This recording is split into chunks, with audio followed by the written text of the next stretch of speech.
Failure is a lesson learned, success is a lesson applied. Among many failures we face in our life, you will work on only those failures that impact you deeply. You remember my spirited conversation with Rajesh Dudu, VP and practice leader, blockchain and cybersecurity Tech Mahindra, share his leadership journey and lessons learned from it previously. He also spoke on impactful failures and the big takeaway, which you will see in this video. So let's get started.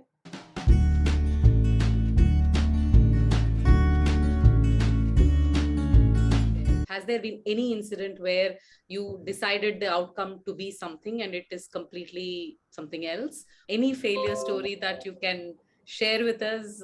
One good experience in terms of where again it has taught me a lot from a cross-cultural sensitivity perspective. In 2005 2006 I was given an opportunity to do acquisition for Tata's.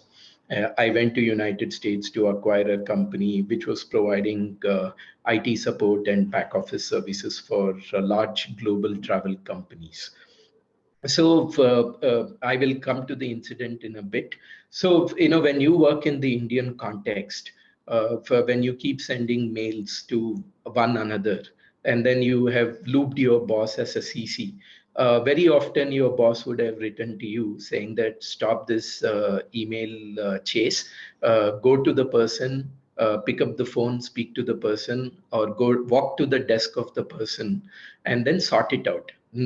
You don't have to trigger multiple emails on the subject, and no need to copy us, right? That was the orientation, and that was the kind of attunement that we are used to. So I went to United States, and then I was doing this particular acquisition, which meant I had to interact with a lot of people on the other side. Many people from finance, people from legal, people from strategy, people from the CEO's office, and various other things. And I would go and land up at their desk to discuss something.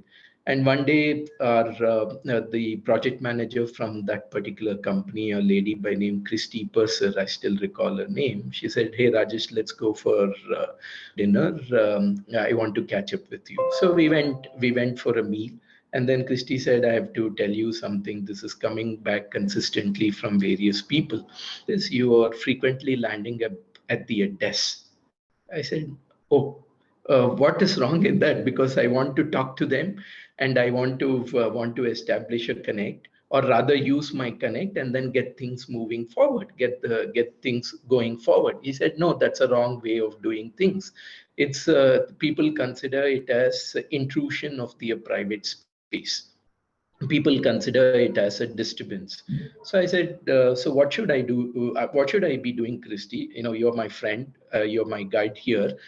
Please guide me." She said, the thing is, first you send an email to them.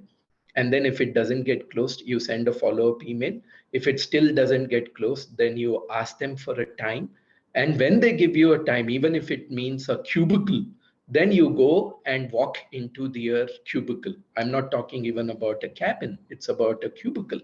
Look at the Indian perspective and look at the American perspective. It's the same team management. It's basically, you're talking about cutting the chase in communication, you're talking about getting things moving forward, and you're talking about getting things done. But the Indian way is completely different from the US way. That I would consider as a big learning for me, and obviously in the initial few months, I would consider it as a failure, because while others were happy, I wasn't happy with myself. Because why is that people are perceiving me in a completely different manner compared to what I would like them to perceive me as?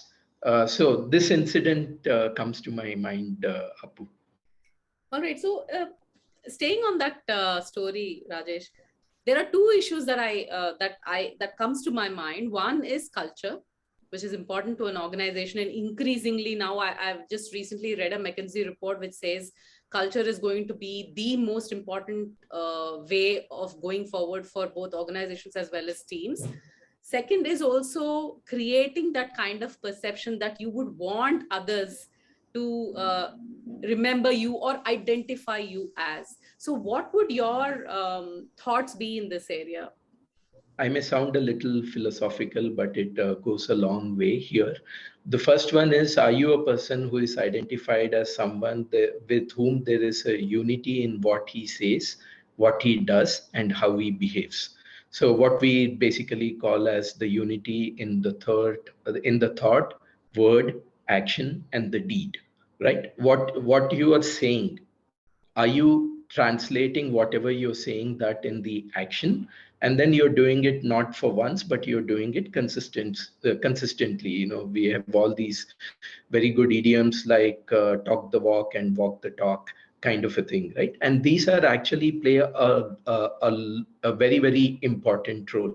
You and me have been in many leadership briefings, and at times with particular leaders we say, yeah, this guy he's finished the talking, let's get back to our usual stuff, because we don't believe what the person says. The person would want to convene a high energy meeting and then comes with the very, very fascinating stuff, vision, mission, very impressive presentation. But the end of the meeting, our belief in what the person has said is very, very low.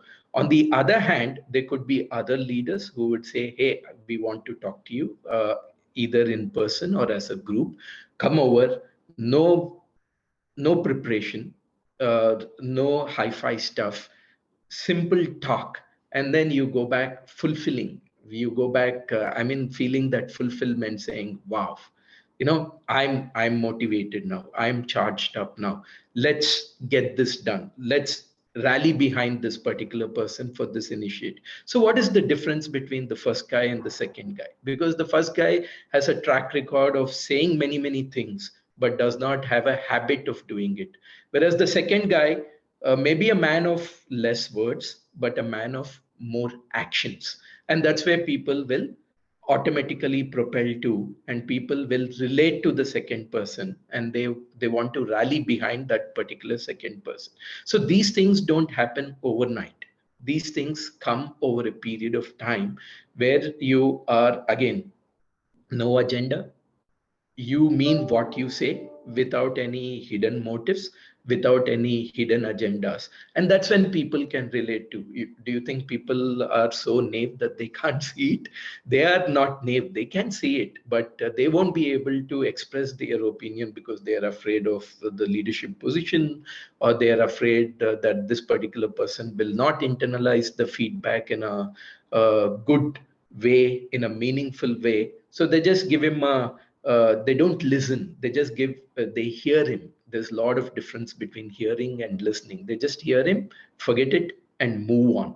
So these are the things which get established over a period of time. Always be truthful to you, truthful to your team members. It's not necessary that every 10 things that you say that you need to deliver on those 10 things. Sometimes it's not practical, but to a major extent, you're delivering on 7 or 8, and then you're not doing well on the other 2, what you have committed, that's okay. But you have said 10 things and then you are delivering only on 2 or 3, then people will immediately identify and they don't want to relate with that particular person. So these are some of the things which differentiate a good leader from a bad leader.